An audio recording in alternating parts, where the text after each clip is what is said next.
Excellent week-end à toutes et à tous et merci d'avoir choisi la chaîne des références pour votre information. Découvrons l'ossature de ce journal. Consacré à la place de Sonny Kafuta Rockman à la tête de l'église de réveil du Congo, Dodo Kamba est contesté par une frange des pasteurs, au nombre desquels se trouve en bonne place Jean Bosso Kindomba de l'église Sans Précieux qui dénonce la procédure suivie.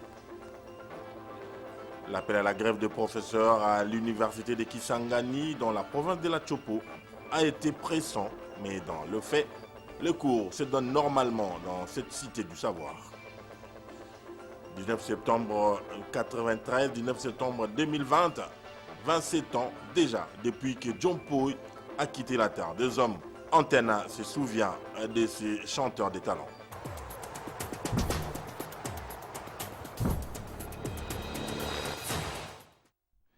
Nova Justicia, c'est le nom du logiciel conçu par le Programme des Nations Unies pour le développement et l'Union européenne dans le but d'améliorer la gestion de la carrière des magistrats. La remise de cet outil a eu lieu le vendredi 18 septembre au procureur général près la Cour constitutionnelle et président ad interim du Conseil supérieur de la magistrature à l'hôtel Memling. Reportage Sylvain Kapombo-Senguele. La remise ce vendredi 18 septembre 2020 au Conseil supérieur de la magistrature du logiciel Nova Justicia et application conçue pour améliorer la gestion de la carrière des magistrats et des activités judiciaires est le fruit des collaborations entre les PNUD et l'Union européenne. Il s'agit du système d'information de gestion des écrous avec une application mobile pour la transmission des rapports statistiques au niveau national, du système d'information de gestion des activités judiciaires dans les offices et juridictions et du système d'information de gestion de la carrière des magistrats. Ces trois outils contribueront à améliorer l'efficacité et la transparence de la justice en réduisant sensiblement les délais d'instruction des dossiers judiciaires grâce à la facilitation des transmissions des informations ainsi qu'à l'archivage sécurisé à travers leur digitalisation. Dans ce mot, le premier président de la Haute Cour militaire a salué la marche vers la modernisation de la gestion informatisée de la justice militaire. Pour lui, la justice militaire, dont la procédure est caractérisée par la célérité, n'est pas à l'abri des différentes critiques. Le but visé ici est de rechercher et obtenir non pas la célérité à tout prix, mais plutôt un équilibre adéquat entre d'une part la recherche de l'efficacité du procès et d'autre part le nécessaire respect des droits de la défense et du délai raisonnable, gage de la qualité d'une justice. Parmi les personnalités qui ont rehaussé de leur présence cette cérémonie de remise des outils se trouvent les ministres de la Défense nationale et anciens combattants, les vice-ministres de la Justice ainsi que des hauts magistrats civils et militaires. La division provinciale de la Chopo du plan organise un atelier sur la rélecture des rapports d'enquête à indicateurs multiples. Ces assises de 4 jours vont permettre d'accéder aux données sur la situation des enfants et des femmes en RDC. Elles bénéficient de l'appui de l'UNICEF. Reportage. Début ce vendredi 19 septembre 2020, de l'atelier sur la rélecture des rapports d'enquête à ce qui concerne le paludisme dans la province de la Chopo et Baouélé. L'atelier se déroule dans la salle de réunion de l'hôtel Triangle situé dans la commune de la Makiso. Ce rapport d'enquête à indicateurs multiples est un programme mondial qui permet d'accéder aux données sur la situation des enfants et des femmes en République démocratique du Congo. Le comité de relecture que nous constituons ici devra transmettre à la section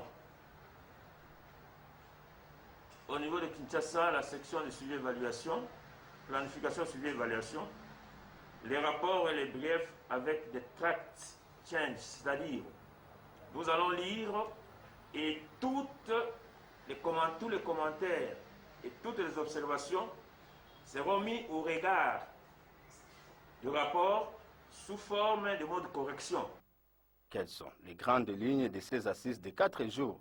UNICEF appuie le gouvernement à travers le monde en réalisant 2 autres enquêtes spécifiques. Il s'agit de l'enquête d'analyse de chevauchement des privations multiples des enfants âgés de 0 à 17 ans. C'est un rapport qu'on appelle NMODA. Là, on voit les privations dont sont victimes les enfants.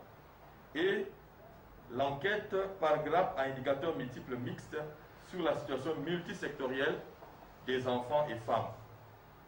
Ces enquêtes constituent donc le focus de cet atelier. Des enquêtes, comme je l'avais dit, des enquêtes par grappe à indicateurs multiples. Cet atelier, qui est organisé par la division provinciale de Pla, va durer 4 jours. Elle bénéficie de l'appui de l'UNICEF. Le consortium Femmes sans frontières, CFSF en sigle, vient de mettre sur pied le comité de pilotage du projet Voix et Leadership des femmes, VLF, composé de 5 membres. Ce projet est dirigé par Madame la ministre des Finances, Genre et Famille et Enfants, Élisée Bofaya. Nous sommes là en Équateur.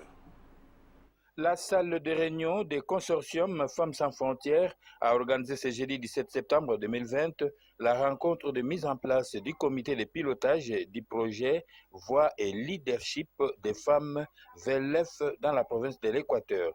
La cérémonie du lancement et clôture était présidée par Madame la ministre provinciale de Genre, Famille et Enfants, ainsi que des Finances, Élisée Bofaya. Selon la chargée de relations publiques, Rite Bangane, cette activité rentre dans le cadre de l'émergence de la femme de l'Équateur. La coordinatrice du consortium Femmes sans frontières, CFSF, Jackie Kangou, a présenté en peu de mots l'organisation de l'ONG Consortium Femmes sans frontières, qui est un cadre propice pour l'épanouissement et l'intégration de la femme de l'Équateur. Tout avait commencé par le mot de bienvenue par Madame Eugénie Moignat de l'ONG Centre de développement durable et intégral Marie la Miséricorde de Sédim. Cette cérémonie était présidée par la ministre provinciale des Finances, Genre, Famille et Enfants, Madame Élisée Bofaya, qui a loué l'initiative pour la promotion de la femme de la province de l'Équateur. Ces assises ont abouti à la mise en place d'un comité de pilotage présidé par la ministre des Genres, Famille et Enfants, ainsi que des Finances, Élisée Bofaya, pendant que la vice-présidence est réservée au gouvernorat de l'Équateur. Le chargé de suivi est réservé à la coordination de l'environnement, la communication à la société civile et enfin, le secrétariat appartient au consortium. Restons en Bandaka pour vous signaler que le Conseil provincial de la jeunesse de l'Équateur a haussé le ton pour fustiger certains faits tendant à la déstabilisation des institutions provinciales dans une déclaration faite par les présidents de cette structure. C'était à l'issue d'une assemblée générale tenue le jeudi en Bandaka. Non à la déstabilisation des institutions provinciales de l'Équateur, nous demandons à la société civile de jouer réellement son rôle. Non à la division, à la haine tribale dans la province.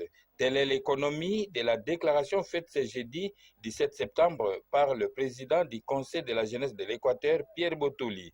C'était à l'issue d'une assemblée générale tenue dans la grande salle Bébé Yongo du bâtiment administratif de la ville de Mbandaka, où les jeunes avaient réfléchi sur le climat tant politique que social que traverse la province de l'Équateur.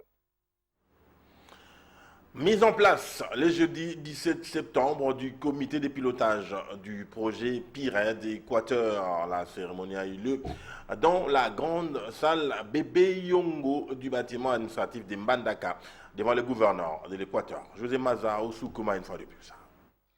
Ouverture ce jeudi 17 septembre dans la grande salle Bébé Yongo du bâtiment administratif du comité de pilotage du projet PIRED Équateur. Cet atelier de 2 jours a réuni le représentant des chefs coutumiers, le peuple autochtone, conseil des secteurs de Losanganya, de Zelanga, de Laktomba, Ekonda, Bokatola et Ngiri, ainsi que leurs chefs de secteur, en présence du représentant du gouvernement souhaite, les membres du bureau de l'Assemblée provinciale de l'Équateur et le secrétaire général de l'environnement et développement durable avant que le gouverneur ne puisse déclarer ouvert cet atelier. Rendons-nous à présent à la province de la Chopo. Après la reprise des activités académiques à l'université de Kisangani, l'association des professeurs a déclenché une grève illimitée qui n'a pas été suivie par l'ensemble des professeurs. Les cours se donnent donc normalement, comme le montre ce reportage.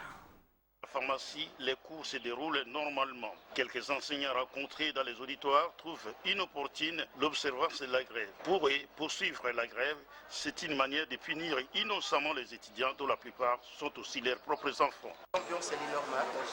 Les étudiants sont assez assidus, même s'il y a un peu des petits dérangements des uns et des autres, c'est tout à fait normal, mais sinon, de manière générale, ça va. L'ambiance est plus que bonne.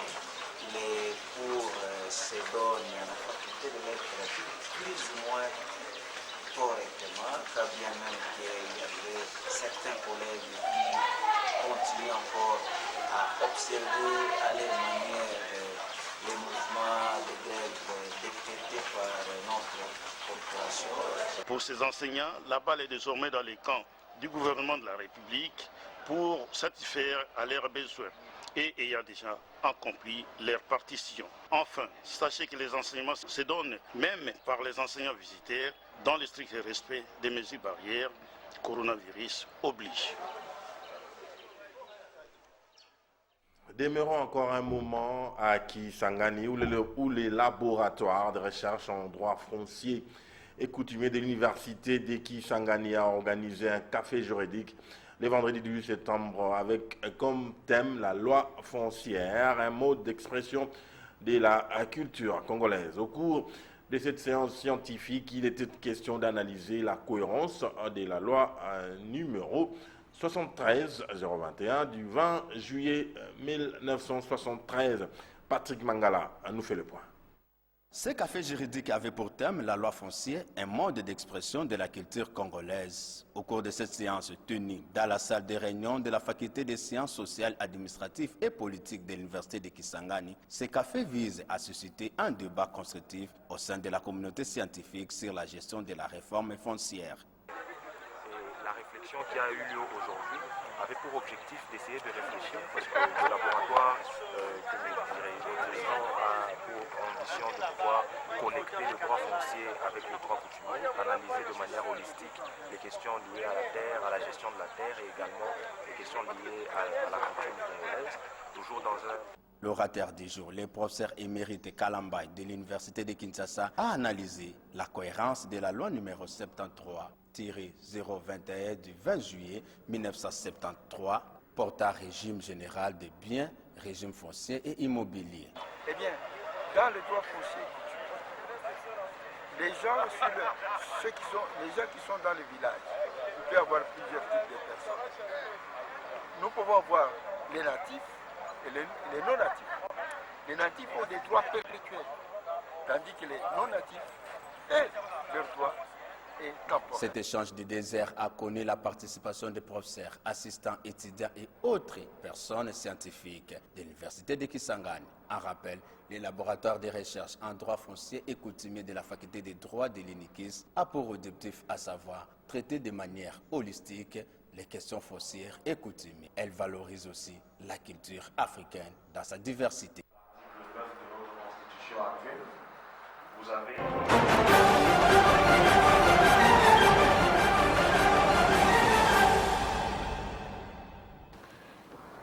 Il intervient encore ce soir. Il s'appelle Freddy Montiri. C'est un journaliste congolais basé aux USA, précisément dans l'État de Géorgie, à Atlanta. Nous allons parler avec lui de l'actualité américaine et il dira également un mot sur les Congolais des USA. Alors, bonsoir Freddy Montiri et merci pour la disponibilité. Bonjour James Katamboa et bonjour à tous les téléspectateurs branchés en ce moment sur Antena, la chaîne de référence. Alors Fred, nous avons assisté à une semaine à double vitesse pour Trump d'ailleurs. D'abord en début de semaine, il a des démêlés avec les Noirs. On se rappelle d'ailleurs de comment il a qualifié Mandela. Et en fin de semaine, il réussit un coup de maître avec cette signature entre Israël et ces deux pays arabes. Alors, quelle lecture, Freddy et mon Thierry, personnellement, tu fais de cette semaine de Donald Trump? Merci beaucoup, James Katambwa, pour cette question à double volet. Il faudrait commencer par dire que Donald Trump n'est pas à sa première sortie, ce n'est pas une première, hein, que Donald Trump s'exprime ainsi, même si c'est son conseiller, cette fois-ci, qui a rédigé cela dans son ouvrage. Mais on se rappellera quand même que Donald Trump avait traité des présidents africains de tous les maux, et même des Africains en général. Il y avait un tollé terrible ici aux États-Unis, dans toutes les communautés et tout. Mais après, ça a aidé Donald Trump à faire sa campagne, c'est-à-dire à sortir maintenant de sa coquille afin de pouvoir s'exprimer et pourquoi pas aussi se défendre par rapport à tous ces faits et gestes. C'est un peu de la politique politicienne qui l'aide maintenant à véhiculer un autre message en lieu et place de ce qui est déjà sorti. Et par rapport à la seconde question ou le second volet, la signature de cet accord est un point positif, en tout cas Donald Trump, qui d'ailleurs, selon son entourage, devra être reconnu comme l'un des récipiendaires du prix Nobel de la paix pour tout ce qu'il a fait, notamment avec la Corée du Nord et aujourd'hui l'Israël qui est l'allié principal, on va dire, des États-Unis d'Amérique pour cette signature avec donc, ces deux pays arabes. Bref, ça reconforte au fait la position de Donald Trump afin de pouvoir évoluer dans sa démarche. Et aussi, il faudrait noter qu'il se passe aux États-Unis d'Amérique par rapport à cette crise causée par la pandémie de Covid-19, que les républicains et les démocrates veulent s'entendre afin de donner un paquet aux Américains pour leur survie par rapport à la suite. Oui, Freddy, dites-nous, quelle lecture, vous les Congolais basés aux États-Unis d'Amérique, quelle lecture faites-vous de ce qui se passe au pays présentement, la situation politique qui règne au pays? Y a-t-il des propositions à faire à l'endroit des dirigeants congolais? Oui, James Katambwa, je peux peut-être être mal placé parce que je ne suis pas le président de tous les Congolais des États-Unis d'Amérique. Je ne suis qu'à Atlanta, il y a un seul État, je voulais dire, au sud des États-Unis d'Amérique. Mais je pense, par rapport à nos émissions, par rapport bien sûr à nos shows que nous faisons tous les jours, nous avons la possibilité de pouvoir recevoir les avis et les considérations de tous les Congolais par rapport à la République démocratique du Congo. Mais d'abord, il faut noter que ici aux États-Unis, il y a des Congolais qui sont en train de soutenir la candidature de Donald Trump pour un second mandat. Ils pensent qu'un républicain à la tête des États-Unis d'Amérique, c'est la paix en RDC. Alors nous allons entrer dans les méandres de cela et je reviendrai pour vous faire part de cela. Alors revenons maintenant à la question. Les Congolais d'ici sont restés divisés après le résultat des élections de 2018 en lieu et place de l'unité qu'ils avaient quand ils pensaient que Kabila devait partir, Joseph Kabila devait partir avec son pouvoir, mais aujourd'hui, en tout cas, c'est la séparation et ce qui apporte une certaine image du tribalisme. Mais qu'à cela ne tienne, pour tous les amis, on va dire tous les Congolais de la diaspora aujourd'hui, ils pensent qu'il y a encore beaucoup à faire en République démocratique du Congo et que les distractions politiciennes, s'il faudrait le dire comme ça, sont en train de retarder le développement en RDC. Ça, c'est à l'unanimité. Ils pensent que le social doit être pris à la première position avant toute chose. Les républicains et les démocrates aujourd'hui se mettent ensemble, ils se sont déjà mis ensemble pour le premier package, donc stimulus package, pour essayer de rebooster ou de booster l'économie aux États-Unis d'Amérique. C'est ce qui concerne le plus, en tout cas les Américains aujourd'hui.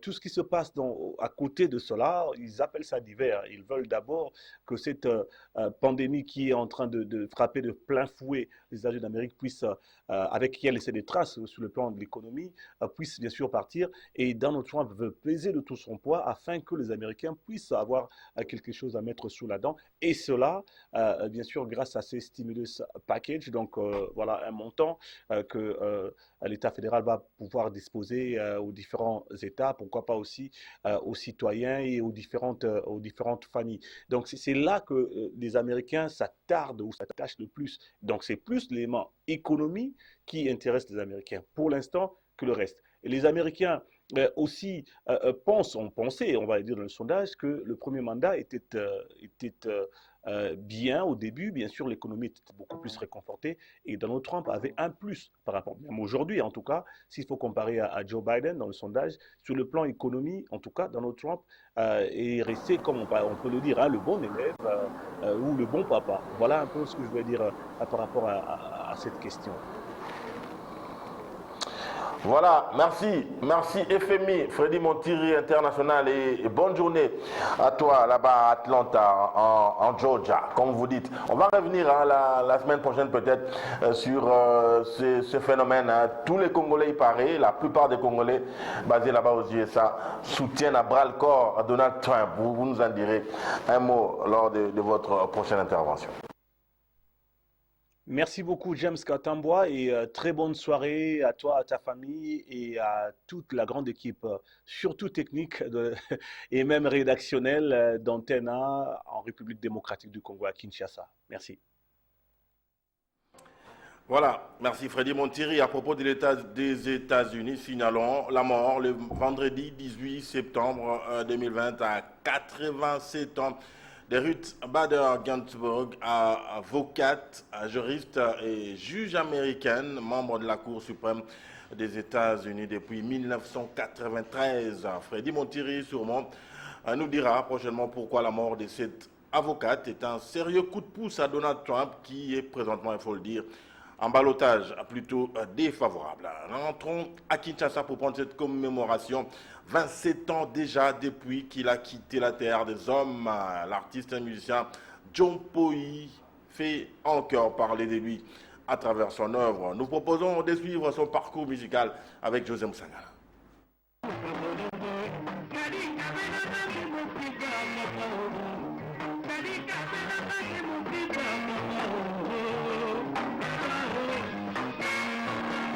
Doté d'une beauté divine comme les dieux de l'Olympe, une beauté qui rime avec sa belle voix, une voix lyrique qui fait chavirer les femmes suspendues sur ses lèvres. Lui, c'est Joseph Mpoi Kaninda, alias John Poi. Il débute sa carrière à l'âge de 17 ans, plus précisément en 1967 dans un groupe musical à Kananga. La puissance de sa voix, partout où il s'est produit, lui procure un succès énorme à chaque interprétation de quelques morceaux d'Elvis Presley ou de Michael Jackson. En 1968, il débarque à Kinshasa où il intègre l'orchestre Jamel de frères Kabangou.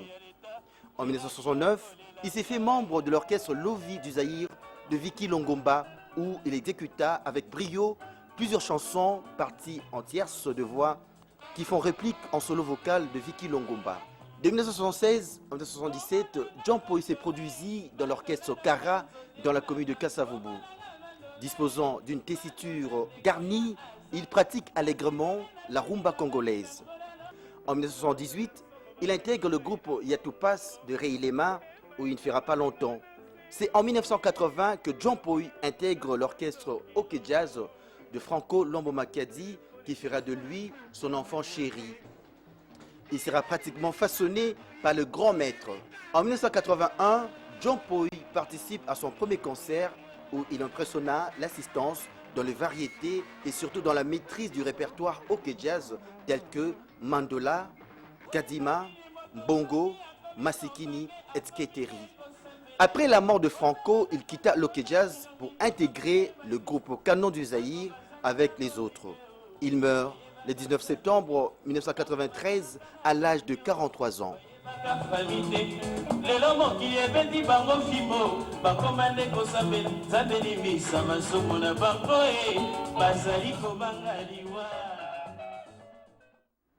L'affaire défraye la chronique, on en a parlé dans le sommaire, l'intronisation de Dodo Kamba à la tête de l'église des réveils du Congo au détriment de Sonny Kafuta Rockman pour une bonne partie des pasteurs. L'aboutissement de cette consécration n'a pas respecté la procédure, d'où le pasteur Jean-Bosco Kindomba parle d'un forfait qu'il faut corriger. Patrick Borel Mukendi et Précieux Mangonzo, ils l'ont approché cet après-midi à la Gombe. D'un côté, Dodo Kamba, élu, investi mercredi 16 septembre 2020 comme président de l'Église des Réveils du Congo et ERC. De l'autre côté, Sonny Kafuta a organisé durant 2 jours, soit du 18 au 19 septembre, l'Assemblée générale extraordinaire pour le même sujet. Alors question, qu'est-ce qui divise ces hommes dits des dieux? Le révérend Jean Bosco Kindomba, porte-parole de l'Église des Réveils du Congo, donne sa version. Je crois qu'il y a un semblant de division, mais je crois que nous allons mettre tout en œuvre pour que ça ne soit pas ainsi. Je crois que nous avons terminé notre Assemblée générale avec une note positive où le président évêque général a demandé pardon pour le propos qu'il a tenu lorsque on avait vandalisé son église et qu'il y avait tous ces problèmes autour, n'est-ce pas, de l'élection, de la désignation du président, n'est-ce pas, de la CENI, et qu'à la fin, il a dit que toutes les paroles qu'il a dit, par exemple, qu'il ne pourra jamais rencontrer le frère avec lequel ils sont en conflit, que ses bras sont ouverts, son cœur est ouvert pour les accueillir. Je crois que ça, c'est le sentiment qui doit animer les serviteurs de Dieu et les enfants de Dieu. Les pasteurs de l'Église sont précieux, va plus loin et déclare clairement que l'élection de Dodo Kamba a violé la procédure. Nous considérons ce qu'ils ont fait, c'est une plateforme, n'est-ce pas, dirigée par Bishop Albert Kankenza, et que Dodo Kamba est le président de cette plateforme qu'on appelle la LEMIRC.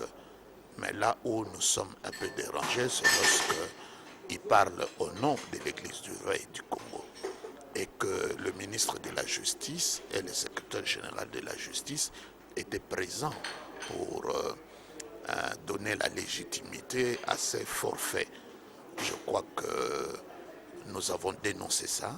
Les hommes des dieux ne doivent plus être manipulés par les politiques congolais, insiste Jean Bosco Kindomba.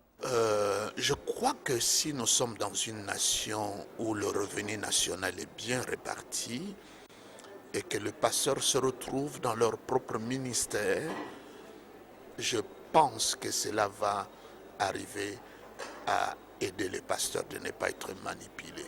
Je crois que le besoin économique, le besoin d'exister derrière d'autres structures que son propre ministère, c'est une grande tentation.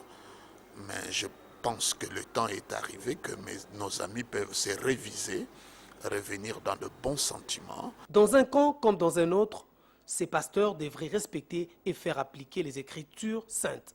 Il est bon pour des frères de demeurer ensemble et ça, c'est l'essentiel dans les contextes de l'ère des Congo en quête d'une paix véritable. Le gouverneur de la ville de Kinshasa, Jean-Tini Ngobila Mbaka, a bouclé la tournée qu'il avait entamée dans les centres de santé des 4 districts de la capitale. C'est le grand format de ce journal. Suivez.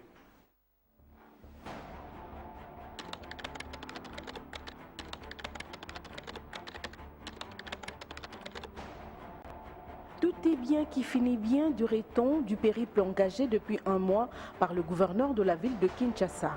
Jean-Tini Ngobila Mbaka a franchi ce week-end la dernière étape de sa tournée à travers les 4 districts de la ville de Kinshasa, dont la Lukunga a été la dernière phase.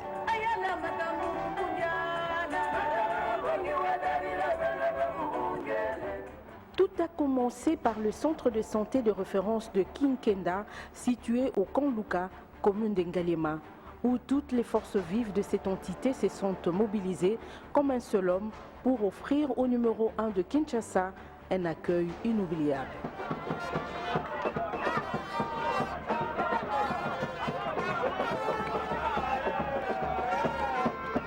Le bourgmestre de Ngalema ainsi que le médecin directeur de ces centres ont à cette occasion relevé les difficultés auxquelles font face les populations du coin en matière de santé.